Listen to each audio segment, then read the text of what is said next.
À la table, mon épouse Mathilde, sa sœur Élodie et mes 3 beaux-fils riaient. Tu es seulement temporaire ici. Tu ne fais que payer. Parne, cet endroit appartient à notre vrai père.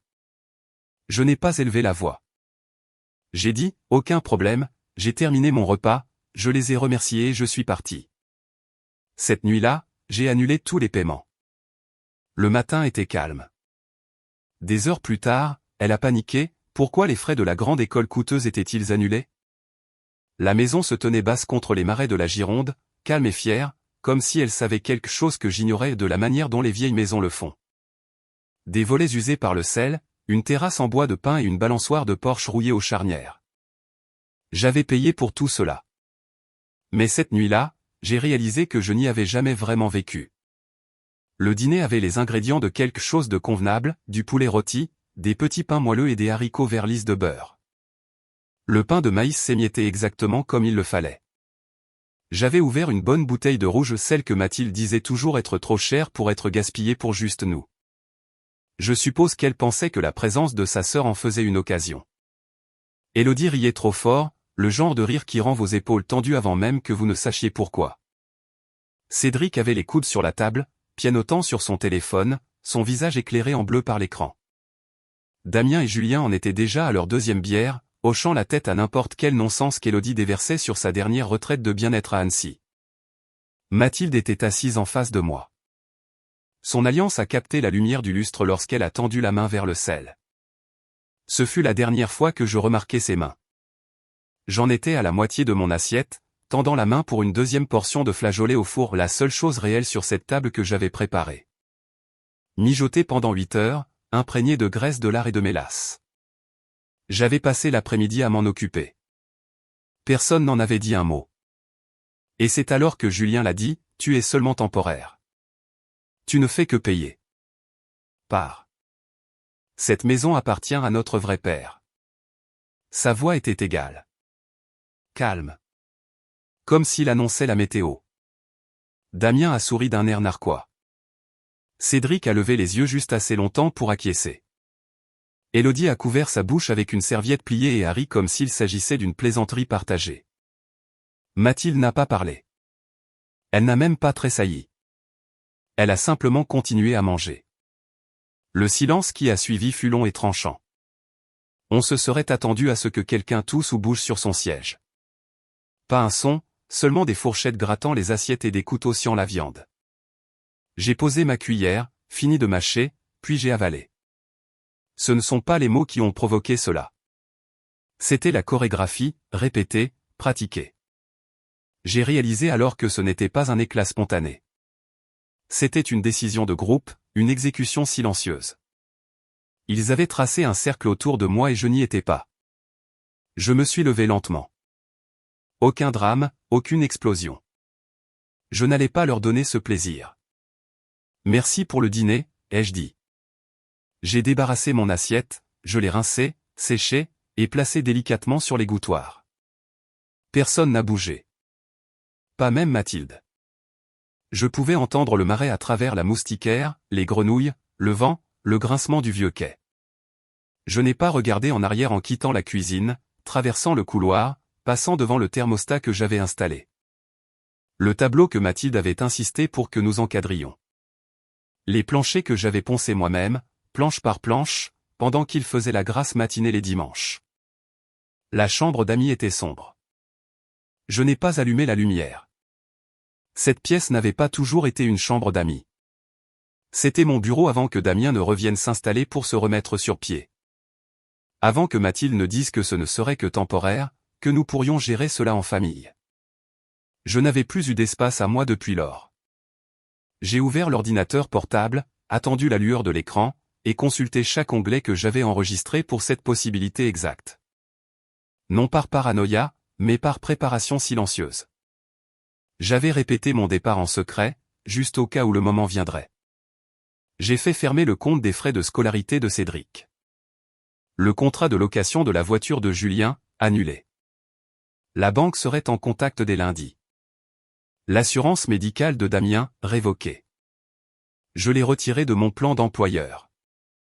Le téléphone d'Élodie, suspendu. J'avais encore accès au compte qu'elle m'avait supplié de prendre en charge juste pour quelques mois. Le Wi-Fi, coupé. Je me suis connecté au routeur et je l'ai réinitialisé depuis le système central. Je l'ai verrouillé.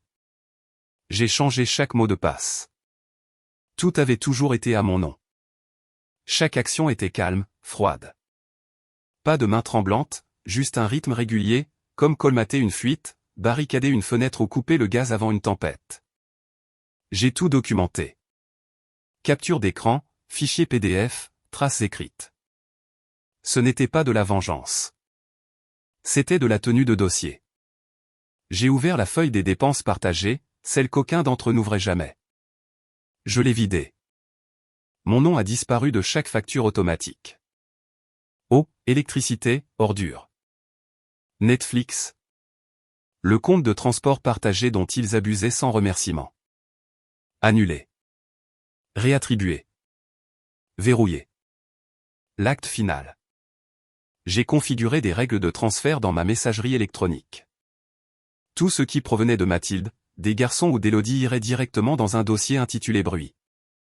Puis j'ai fermé l'ordinateur portable, je me suis adossé au canapé et j'ai ouvert une bouteille d'eau minérale. Pas d'alcool, pas de jugement embrumé. Je voulais ressentir cela clairement. Je voulais me souvenir du calme. J'ai fixé le plafond, traçant les fissures dans la cloison sèche que j'avais proposé de réparer le printemps dernier. Personne ne me l'avait demandé. J'ai dormi comme un homme qui n'avait plus aucune tâche à accomplir. Aucune panique, aucun chagrin, juste le silence propre de quelqu'un qui avait enfin entendu ce qui avait toujours été vrai. Je n'ai pas pleuré. J'étais la fondation sur laquelle il marchait. Et les fondations sont faites pour être ignorées jusqu'à ce qu'elles se fissurent. Ils n'ont même pas remarqué quand j'ai quitté la pièce. La maison était calme quand je me suis réveillé. J'ai fait du café avec le reste des grains que j'avais achetés. Des grains que personne ne remarquait jamais, sauf s'ils venaient à manquer. Mathilde aimait son café avec du lait d'amande, que je gardais également en stock. Cédric préférait le café glacé. Élodie buvait de la tisane, mais seulement la marque coûteuse. Une marque importée qu'elle prétendait avoir découverte elle-même. Ils n'ont jamais demandé d'où tout cela venait. Je suppose qu'ils pensaient que le réfrigérateur se remplissait tout seul. Je me suis assis au comptoir de la cuisine, buvant une gorgée de ma tasse. Personne n'était venu me chercher. La chambre d'amis aurait tout aussi bien pu être une tombe. Mathilde a dû supposer que je boudais. Que je ferais la tête pendant quelques jours, puis que je reprendrais le rythme. C'est ce qui arrivait toujours auparavant. Je serais blessé, mais je resterais. Je restais toujours. Pas cette fois. J'ai quitté la maison sans un bruit. Pas de mots, pas de messages, juste mon sac, mon ordinateur portable et la dernière tranche de dignité qu'il n'avait pas encore dévorée. Le centre-ville de Bordeaux était humide. Le trottoir était encore mouillé par la pluie de la nuit. Je suis entré dans la banque que j'utilisais depuis 10 ans. La même où j'avais ouvert un compte joint pour Mathilde quand nous nous étions mariés. La même qui envoyait des alertes chaque fois que Cédric utilisait la carte de débit d'urgence que je lui avais donnée. Je me suis assis avec le directeur de la banque, un homme nommé Benoît que j'avais autrefois aidé à déplacer une commode à l'arrière de son véhicule. Il m'a offert du café. J'ai refusé. Je veux dissoudre chaque compte partagé. Compte chèque joint, épargne, marge de crédit, tout cela. Je signerai tout ce dont j'ai besoin aujourd'hui. Benoît a hoché la tête lentement. Tout va bien à la maison? Je l'ai regardé. Faites simplement les changements. Le processus a pris moins d'1 heure. Propre, légal, précis. Mathilde recevrait ses notifications bien assez tôt. Courriel, alerte d'application, ces petits bips numériques polis qui annoncent que votre vie est en train de s'effondrer. Au moment où je suis ressorti, le ciel avait dissipé son gris matinal. Mon téléphone a vibré. Une fois d'abord, puis encore, puis encore. Mathilde, as-tu déréglé les frais de scolarité de Cédric? L'école vient d'appeler. Ils disent que cela a été annulé. Que se passe-t-il? Je n'ai pas répondu. Un autre message a suivi. Même ton, urgent, contrôlé, prétendant toujours que rien n'avait changé. supposant toujours que je reviendrais si elle tirait simplement sur la bonne ficelle. Puis vint Élodie, que se passe-t-il? Mon téléphone ne fonctionne pas. Le paiement a-t-il été rejeté? Tu ne m'as pas coupé l'accès, n'est-ce pas? Pas de salutation, aucune inquiétude, aucune reconnaissance de la nuit précédente. Juste de la panique. Le genre qui ne surgit que lorsque le sentiment d'impunité rencontre la réalité. Je n'ai pas répondu. J'ai regardé les messages s'accumuler. Chaque fois que mon téléphone vibrait, j'ouvrais un nouveau dossier sur mon ordinateur portable intitulé Conséquences. À l'intérieur, j'enregistrais des captures d'écran de leurs appels, de leurs messages, de leur désespoir. Les notifications continuaient d'arriver, mais le ton a changé rapidement. Damien était le suivant. Pas de salutation, pas de préparation, juste de la fureur. Tu nous es redevable. Tu n'as pas le droit de te défiler ainsi. Après tout ce que nous avons supporté, maintenant tu fais cela. Il le pensait vraiment. Chaque mot. Il croyait que mon soutien était un contrat. Un contrat que je n'avais aucun droit de rompre. C'est ce qui m'a le plus stupéfié. Pas la colère, mais la certitude. La façon dont ils parlaient tous comme si j'avais volé quelque chose. Comme si l'homme qui payait les factures était obligé de souffrir en silence. Le message de Cédric a suivi. Plus lent, moins venimeux. C'était juste un mauvais moment. Julien était stupide. Maman était stressée. Tout le monde était fatigué. Tu vas vraiment tout faire exploser pour un seul dîner? Un seul dîner. C'est ainsi qu'il le voyait. Une seule nuit, une phrase jetée au hasard, une insulte mineure, pas un point culminant, pas la fin d'une longue descente. Pas la goutte d'eau finale. J'ai lu le message de Cédric 2 fois. Puis j'ai mis la discussion en sourdine. En début d'après-midi, Julien a appelé. 5 appels manqués l'un après l'autre. Je n'ai répondu à aucun d'eux. Il a laissé un message vocal que je n'ai pas pris la peine d'ouvrir. Le silence était plus significatif. Il ne comprenait pas encore. Pas vraiment.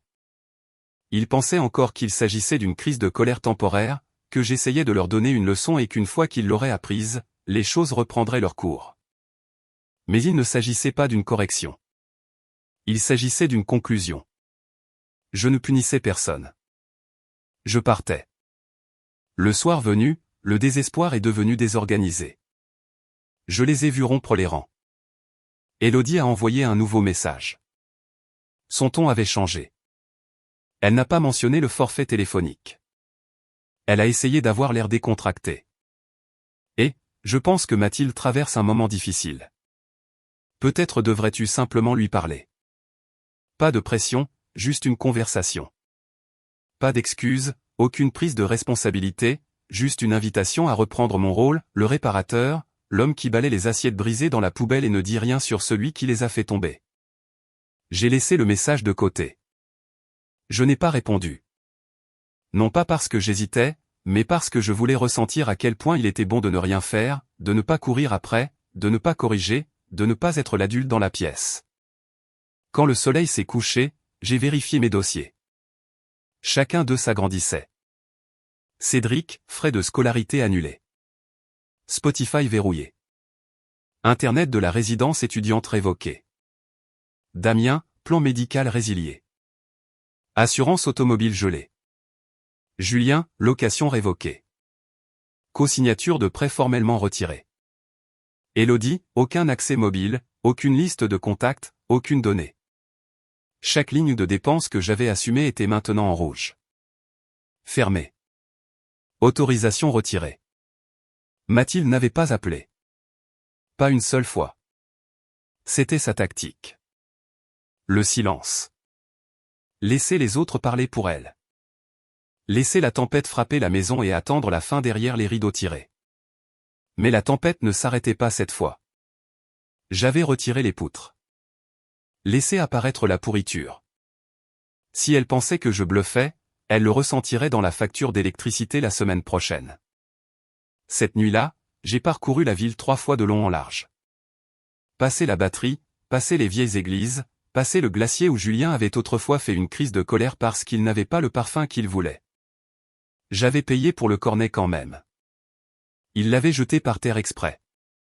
Je me souviens de Mathilde riant et disant « Il faut que jeunesse se passe. » Non, les garçons deviennent des hommes ou ils ne le deviennent pas.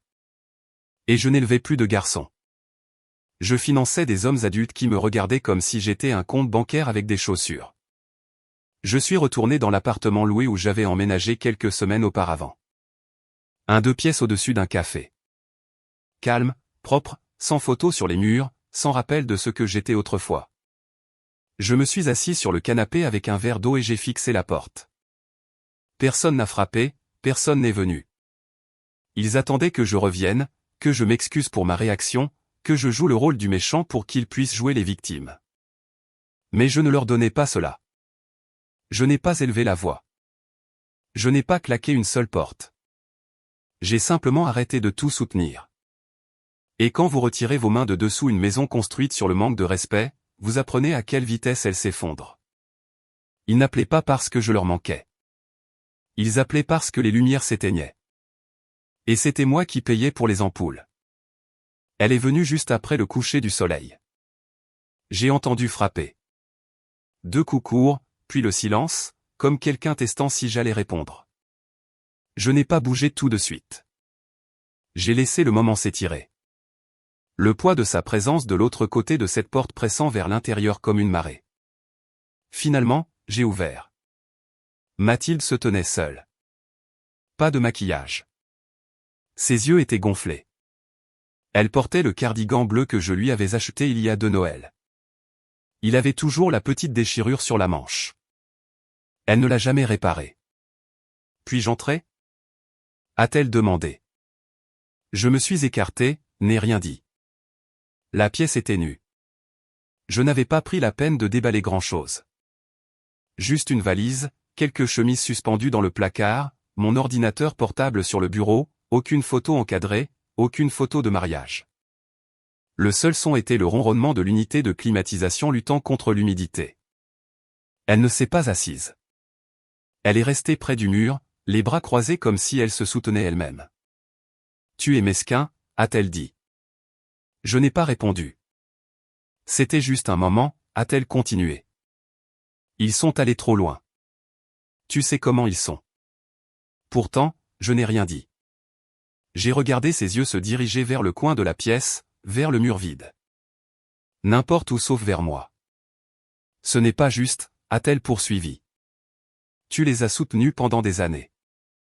Ils s'y sont habitués. Bien sûr qu'ils disent des choses stupides. C'est ce que font les enfants.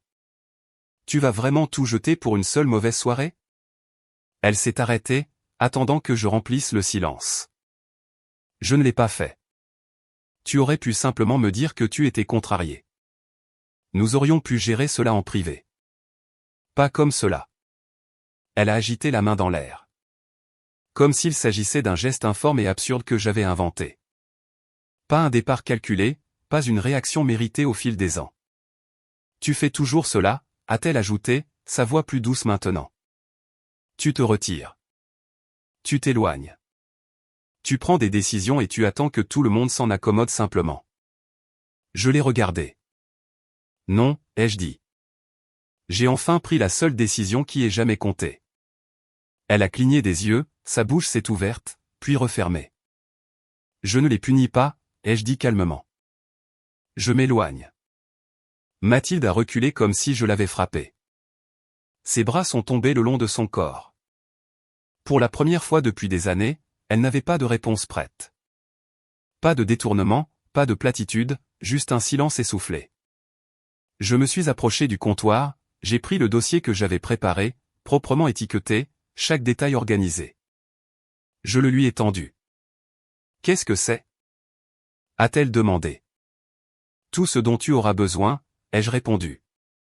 Le transfert de titre de la maison, la résiliation de la location de la voiture, les détails des assurances, les services publics, les cartes de crédit, les comptes desquels je me suis retiré.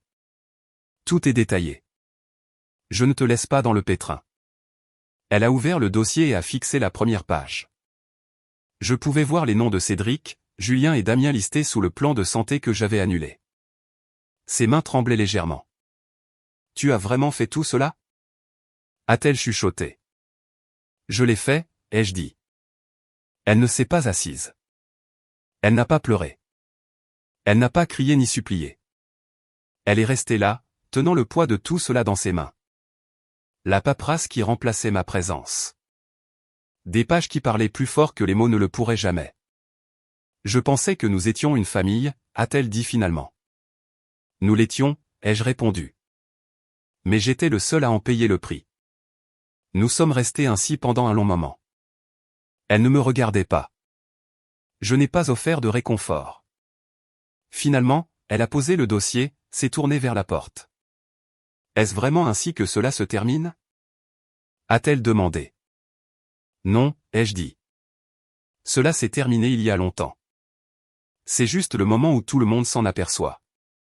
Elle est partie sans un mot de plus. Le divorce fut silencieux. Pas de menaces, pas de bataille pour la garde, pas d'appel désespéré tard dans la nuit. Je pense que nous savions tous les deux qu'il n'y avait plus rien à sauver. Pas de compte partagé, pas de litige pour la pension alimentaire. J'ai gardé ce avec quoi j'étais arrivé. Elle a gardé la maison. Je ne me suis pas battu pour elle. Je ne m'y suis jamais senti chez moi. J'ai insisté sur une séparation complète des responsabilités, juridiques et financières. J'ai fait rédiger l'acte par l'avocat avec précision. Aucun soutien, aucune dette partagée, aucune obligation future. Mathilde n'a pas discuté. Elle a tout signé sans résistance. Je me suis demandé brièvement si elle était soulagée. Les papiers sont arrivés 2 semaines plus tard. Une enveloppe fine, la signature d'un juge, un nom rendu à lui-même. Pas grand-chose d'autre. J'ai posé l'enveloppe sur la table basse, sans y toucher. Elle est restée là pendant des jours. Je ne l'ai dit à personne. Il n'y a eu aucune annonce, aucune publication sur Facebook, aucune catharsis. Juste une rupture nette. Comme retirer une écharpe qui était sous la peau depuis trop longtemps. Les garçons n'ont pas appelé, pas une seule fois. Pas d'excuses, pas de messages, pas de tentative timide de prendre des nouvelles. Ils étaient adultes, après tout. Des hommes avec des comptes bancaires, des baux et des factures. Ils ont supposé que je continuerais à payer. Et maintenant que je ne le faisais plus, ils n'avaient rien à dire. Je m'attendais à de la colère.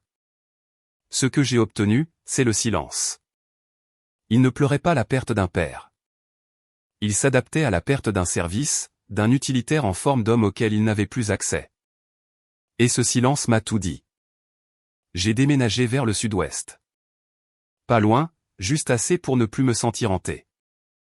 Un petit endroit à l'extérieur de Pau. 2 chambres. Un porche qui faisait face au bois. Aucun bruit, aucune obligation, juste une boîte aux lettres avec un seul nom dessus. Le mien. Je l'ai meublé lentement. Pas de précipitation. Pas besoin d'impressionner qui que ce soit. J'ai acheté des choses qui avaient du sens pour moi. Une table solide, un matelas ferme, une chaise qui ne vacillait pas. J'ai même laissé la 2e chambre vide pendant un moment. Juste une porte que je pouvais garder fermée. La première nuit dans cette maison, je n'ai pas dormi. Je me suis simplement assis dans le noir, écoutant le calme. C'était le genre de silence qui n'est pas vide, mais simplement inconnu. Comme rencontrer quelqu'un que l'on aurait dû connaître depuis toujours. J'ai préparé un petit déjeuner pour un seul, du café dans une tasse noire.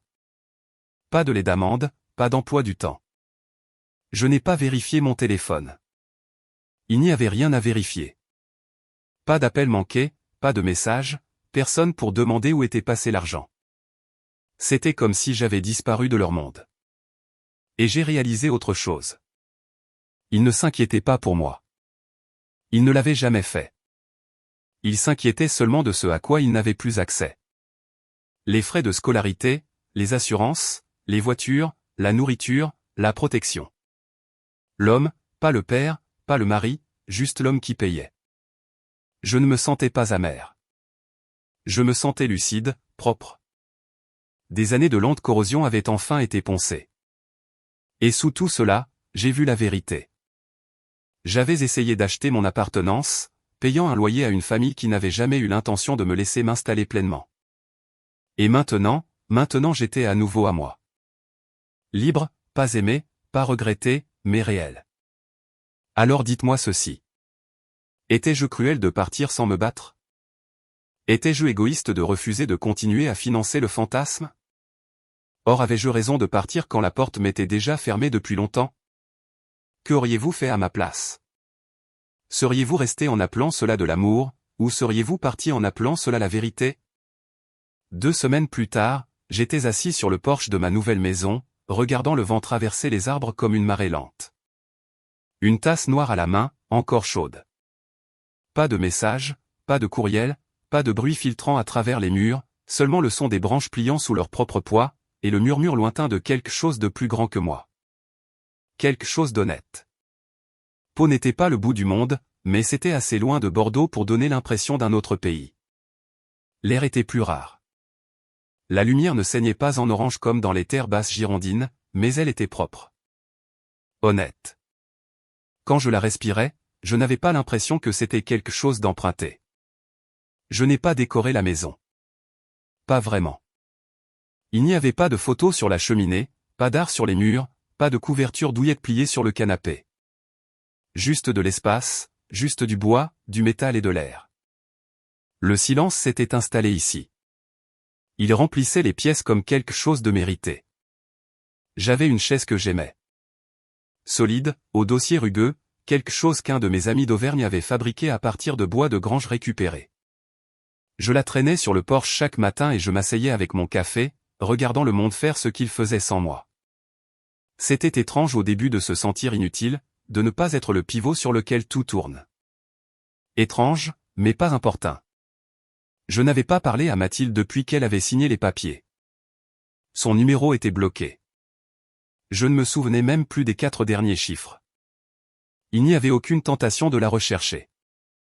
J'avais effacé l'historique de navigation, fermé les applications de photos, condamné chaque fenêtre numérique qui donnait autrefois sur cette maison. Élodie n'a jamais repris contact. J'ai supposé qu'elle avait trouvé un autre plan pour son téléphone. Un autre homme à qui s'attacher, quelqu'un qui ne poserait pas de questions, qui garderait les lumières allumées et ne se plaindrait jamais quand elle vacillerait. Les garçons, Cédric, Damien, Julien, se sont évaporés comme de la fumée. Je connaissais les signes. Les jeunes hommes coupés des fonds ne s'attardent pas. Ils se déplacent vers de nouveaux hôtes. Peut-être que leur père biologique a pris le relais. Peut-être pas. Peut-être apprenaient-ils ce que signifie vivre sans isolation. Peut-être que c'était la première véritable leçon que je leur donnais. Je n'ai pas regardé. Je n'ai pas demandé. J'en avais fini de raconter leur histoire. Celle-ci était la mienne.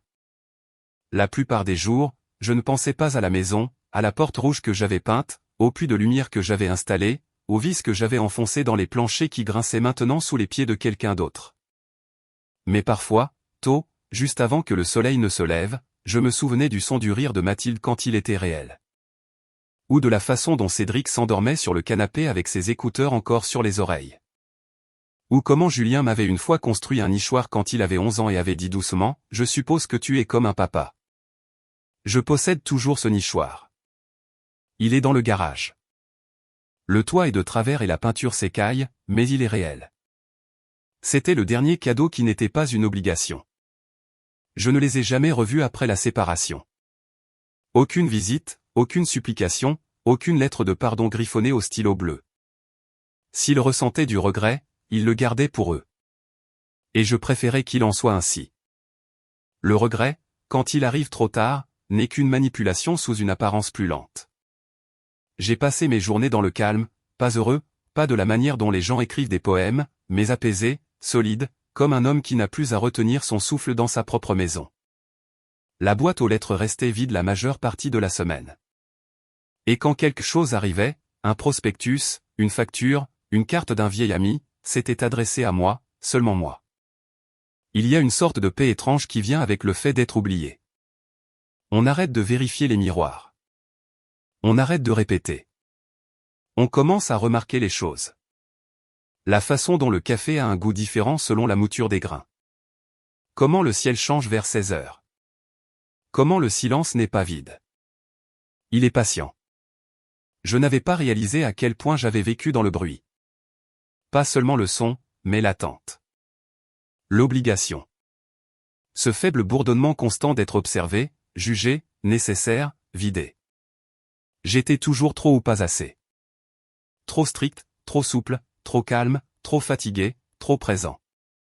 Maintenant, j'étais simplement là. J'ai recommencé à écrire.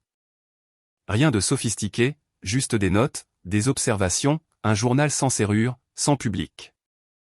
Certains jours, je n'écrivais qu'une phrase. D'autres jours, je remplissais des pages.